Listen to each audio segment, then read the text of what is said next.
আগামী 7ই মে মঙ্গলবার দক্ষিণ মালদা লোকসভা কেন্দ্রে অনুষ্ঠিত হবে নির্বাচন। তার আগে চলছে শেষ মুহূর্তের প্রচার। সেই প্রচারে ঝাঁঝ বাড়াচ্ছে সমস্ত রাজনৈতিক দলের প্রার্থীরা। এবারে দক্ষিণ মালদার তৃণমূল প্রার্থী সেনাওয়াজ আলী রায়হানের সমর্থনে মালদার মানিকচকের নূরপুর অঞ্চলে নির্বাচনী সভা আয়োজিত হলো তৃণমূলের উদ্যোগে। এদিনের সভায় বিজেপি সরকারের জনবিরোধী নীতির প্রতিবাদে সোচ্চার হওয়ার পাশাপাশি দক্ষিণ মালদার তৃণমূল প্রার্থী সেনাওয়াজ আলী রায়হানকে বিপুল ভোটে জয়ী করার আবেদন জানানো হয়।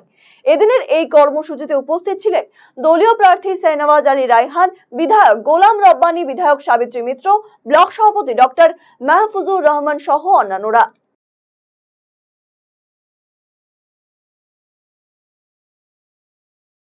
একটাই বার্তা, কংগ্রেসের লেভেলের নেতা ওদের বাবু যখন টিএমসি বিজেপিকে ভোট দিতে বলছে, কংগ্রেসের ভোট চাওয়ার অধিকার নেই।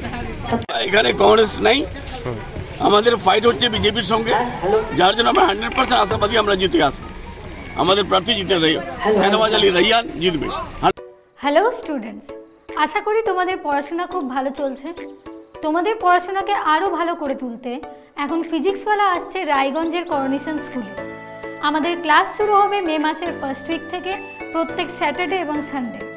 অন্যান্য সমস্ত স্কুলের ইন্টারেস্টেড স্টুডেন্টরাও অ্যাডমিশনস নিতে পারে। Admissions are going on, please enrol now.